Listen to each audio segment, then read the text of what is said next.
बच्चों, कैसे हो आप सब। उम्मीद करता हूँ कि बहुत अच्छे होंगे और अच्छे से पढ़ाई कर रहे होंगे। तो प्यारे बच्चों, आज हम कक्षा 6 की पुस्तक पृथ्वी हमारा आवास के चैप्टर नंबर 1 का अध्ययन करेंगे, जिसका नाम है सौरमंडल में पृथ्वी। उसका नाम क्या है? सौरमंडल में पृथ्वी। इसका हम अध्ययन करेंगे कि हमारे सौरमंडल में पृथ्वी किस स्थिति में है, कहाँ पर है। और ये पृथ्वी हमारे आवास वाली जो किताब है उसका ये फर्स्ट लेसन है। तो ये एक छोटा सा मैप है। इसमें जो ये बीच में चमकने वाला जो सितारा है, ये इसे बोलते हैं सूर्य। इसके साथ में एक ग्रह है जिसका नाम है बुध। ये बिल्कुल नज़दीक है सूर्य के। इसके दूसरे नंबर पर एक ग्रह आता है, ये 1 नंबर पर हो गया।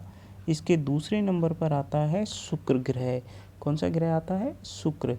तीसरे नंबर पर जो एक ग्रह आता है जिसका नाम है पृथ्वी। कौन है? पृथ्वी। चौथे नंबर पर जो ग्रह आता है वो है मंगल। कौन सा है? मंगल। चौथे नंबर पर मंगल आता है। चौथे नंबर पर कौन सा आता है? मंगल। 5वें नंबर पर आता है बृहस्पति। कौन सा आता है? बृहस्पति। 6ठे नंबर पर आता है शनि।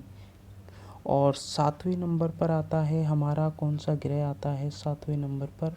वो है यूरेनस। कौन सा है? यूरेनस। 7वें नंबर पर कौन सा आता है? यूरेनस। और 8वें नंबर पर आता है नेपच्यून। कौन सा आता है? नेपच्यून। और एक 9वें नंबर पर एक ग्रह था जिसका नाम था प्लेटो, लेकिन इसे हटा दिया गया है हमारे सौरमंडल से।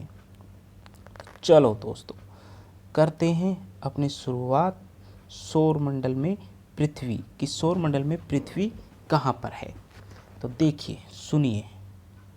सूर्यास्त के बाद आकाश को देखना कितना अच्छा लगता है। आसमान में पहले 1 या 2 चमकते बिंदु ही दिखते हैं, लेकिन बाद में इनकी संख्या बढ़ती जाती है। आप इनकी गणना नहीं कर सकते।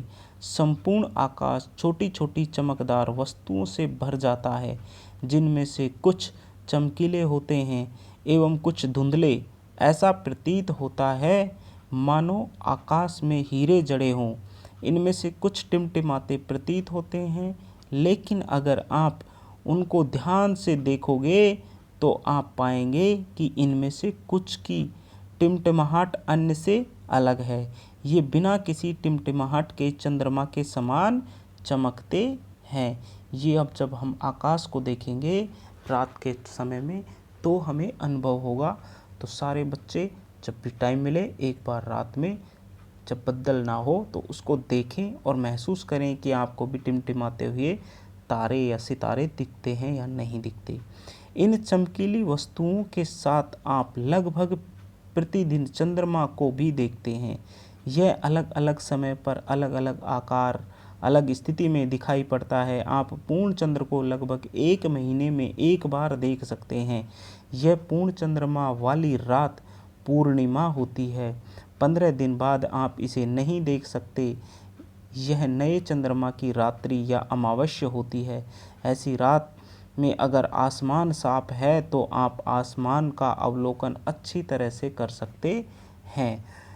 अमावस्या की रात में क्या आपको इस बात पर आश्चर्य नहीं होता है कि हम दिन के समय चंद्रमा एवं अन्य छोटे चमकीली वस्तुओं को क्यों नहीं देख पाते हैं? ऐसा इसलिए है क्योंकि सूर्य के अत्यधिक तेज प्रकाश के कारण रात के समय चमकने वाली वस्तुओं को हम दिन में नहीं देख सकते। सूर्य, चंद्रमा तथा वे सभी वस्तुएं जो रात के समय आसमान में चमकती हैं, खगोलीय पिंड कहलाती हैं। कौन सी पिंड कहलाती हैं? वो खगोलीय पिंड। कुछ खगोलीय पिंड बड़े आकार वाले तथा गर्म होते हैं। ये गैसों से बने होते हैं। इनके पास अपनी ऊष्मा तथा प्रकाश होता है, जिसे वे बहुत बड़ी मात्रा में उत्सर्जित करते हैं। इन खगोलीय पिंडों को तारा कहते हैं। सूर्य भी एक तारा है। सूर्य भी क्या है? एक तारा है। इसके बाद रात के समय चमकते हुए अनगिनत तारे सूर्य के समान ही हैं, लेकिन हमसे बहुत अधिक दूर होने होने के कारण हम लोग उनकी ऊष्मा या प्रकाश को महसूस नहीं कर सकते तथा वे अत्यंत छोटे दिखाई देते हैं। आपने अवश्य ध्यान दिया होगा कि कुछ दूरी से देखने पर सभी वस्तुएं छोटी दिखाई पड़ती हैं। अत्यधिक ऊंचाई पर उड़ रहा हवाई जहाज कितना छोटा दिखाई देता है। रात्रि में आसमान की ओर देखते समय आप तारों के विभिन्न समूहों द्वारा बनाई गई विविध आकृतियों को देख सकते हैं। ये नक्षत्र मंडल कहलाते हैं।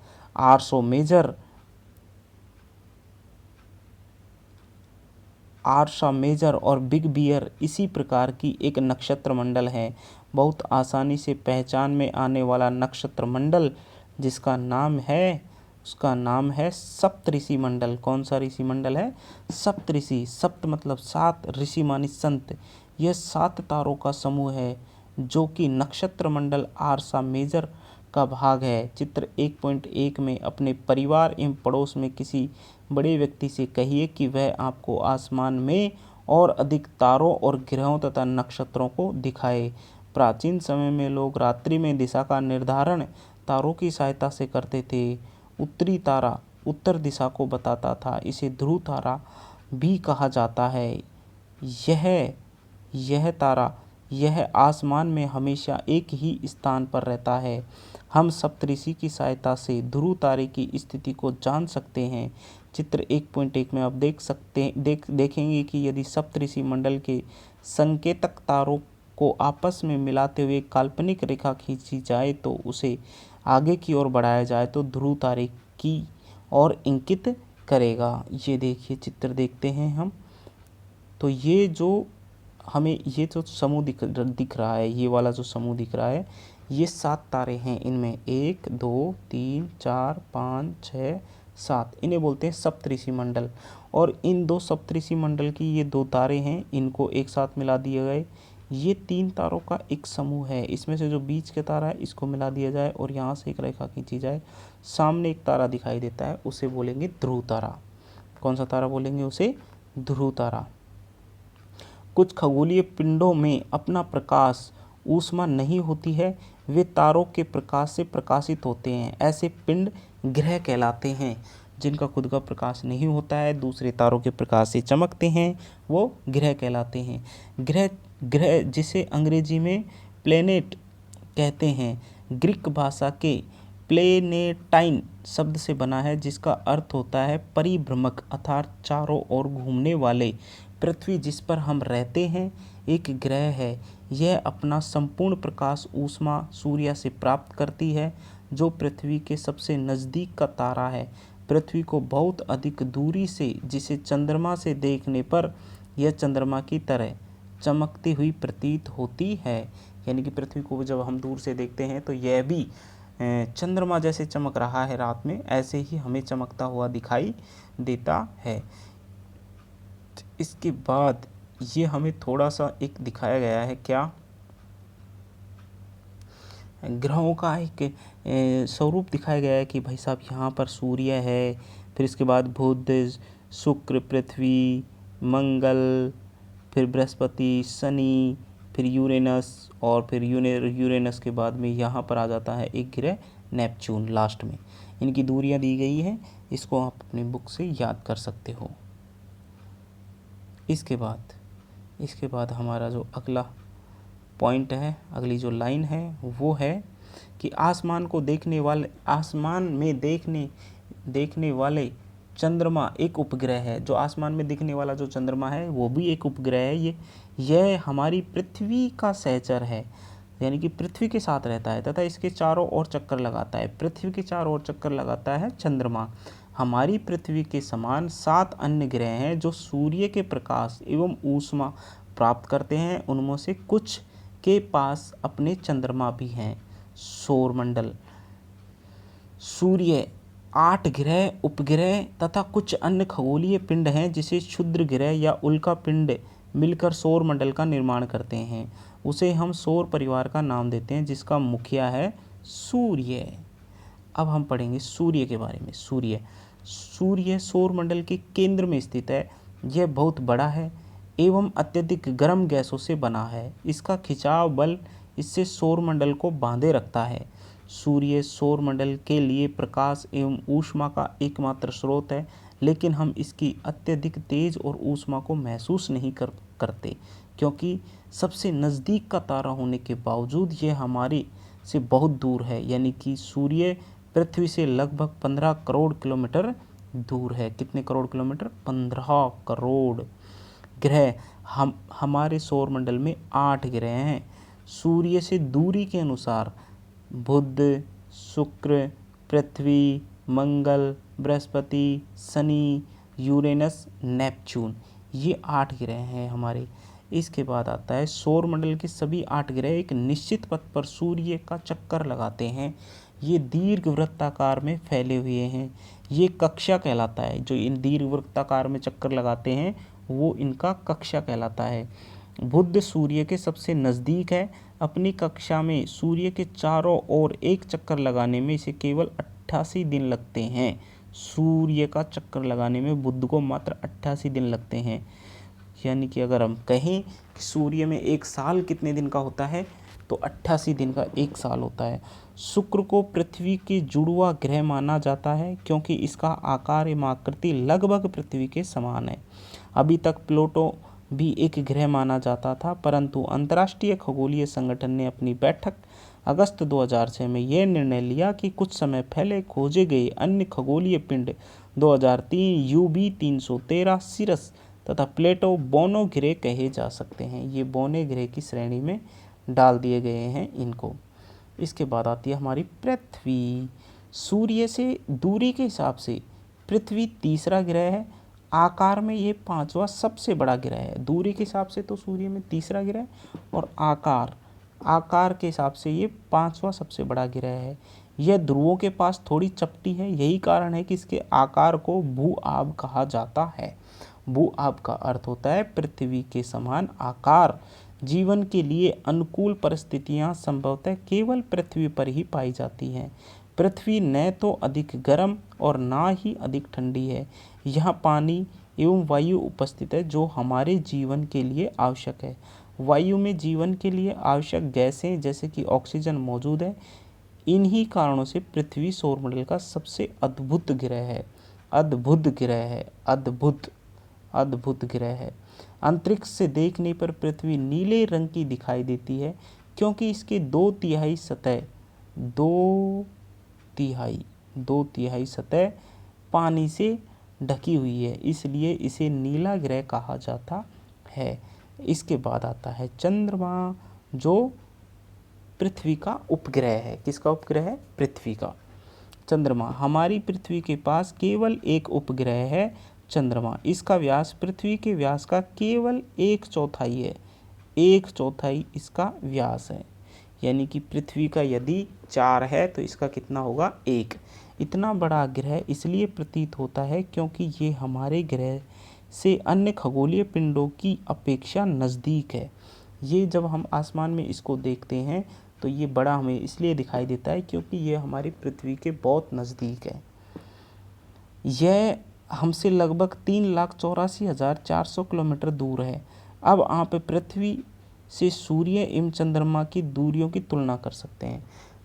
सूर्य तो 15,000 करोड़ किलोमीटर दूर है और ये 3,84,400 किलोमीटर दूर है, और सूर्य 15 लाख किलोमीटर दूर है हमसे, है ना? 15 लाख किलोमीटर दूर है। इसीलिए हमें चंद्रमा थोड़ा भारी ग्रह दिखाई देता है सूर्य की अपेक्षा। इसके बाद चंद्रमा पृथ्वी का एक चक्कर 27 दिन में पूरा करता है। चंद्रमा पृथ्वी का एक चक्कर कितने दिन में करता है? 27 दिन में। लगभग इतने ही समय में ये अपने अक्ष पर एक चक्कर पूरा करता है। यानी कि ये जो पृथ्वी है इसका चक्कर लगाने में 27 दिन लगते हैं इसको, और इस जो चंद्रमा है इसको अपनी कक्षा पर घूमने पर भी इसे 27 दिन का समय ही लगता है। चंद्रमा इसके परिणाम स्वरूप पृथ्वी से चंद्रमा का केवल एक ही भाग हमें दिखाई देता है। अगर आप चंद्रमा को गौर से देखोगे तो आपको हमेशा उसका एक ही भाग दिखाई देता है। चंद्रमा की परिस्थितियां जीवन के अनुकूल नहीं है। इसकी सतह पर पर्वत, मैदान, गड्ढे जो चंद्रमा की सतह पर छाया बनाते हैं। पूर्णिमा के दिन चंद्रमा पर इसकी छाया देखा जा सकता है। इसके बाद आते हैं क्षुद्र ग्रह। तारों, ग्रह, उपग्रहों के अतिरिक्त असंख्य छोटे पिंड भी सूर्य की ओर चक्कर लगाते हैं। इन पिंडों को क्षुद्र ग्रह कहते हैं। ये मंगल एवं बृहस्पति की कक्षाओं के बीच पाए जाते हैं। वैज्ञानिकों के अनुसार क्षुद्र ग्रह ग्रह के ही भाग होते हैं जो बहुत ही वर्ष पहले विस्फोट के बाद ग्रहों से टूटकर अलग हो गए थे। इसके बाद आता है उल्का पिंड। सूर्य के चारों ओर चक्कर लगाने वाले पत्थरों के छोटे छोटे टुकड़ों को उल्का पिंड कहते हैं। कभी कभी ये उल्का पिंड पृथ्वी के इतने नज़दीक आ जाते हैं कि इनकी प्रवृत्ति पृथ्वी पर गिरने की होती है। इस प्रक्रिया के दौरान वायु के घर्षण होने के कारण ये गर्म होकर जल जाते हैं, फलस्वरूप चमकदार प्रकाश उत्पन्न करते हैं। कभी कभी कोई उल्का पूरी तरह जले बिना पृथ्वी पर गिरती है, जिससे धरातल पर गड्ढे हो जाते हैं। क्या हो जाते हैं? गड्ढे। क्या आपने तारों वाले खुले आकाश में एक ओर से दूसरी ओर तक फैली सफ़ेद पट्टी की तरह एक चमकदार रास्ते को देखा है? यह लाखों तारों का समूह है। यह पट्टी आकाश गंगा या मिल्क वे कहलाती है। जो लंबी पट्टी होती है तारों की सफ़ेद रंग की जो आकाश में दिखाई देती है वो मिल्क वे के नाम से जाना जाता है। हमारा सौरमंडल इसी आकाश गंगा का भाग है। प्राचीन भारत में इसकी कल्पना आकाश में प्रकाश की एक बहती नदी से की गई है। इस प्रकार इसका नाम आकाश गंगा पड़ा था। आकाश गंगा करोड़ों तारों, बादलों तथा गैसों की एक प्रणाली है। इस प्रकार की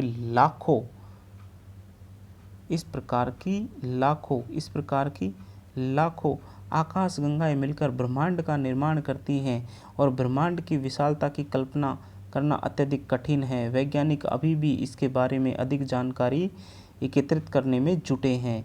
इसके आकार के संबंध में हमें कोई जानकारी नहीं है, लेकिन फिर भी हम जानते हैं कि हम सभी इसी ब्रह्मांड का हिस्सा हैं। कौन से ब्रह्मांड का? मिल्क वे नामक ब्रह्मांड का हिस्सा हैं।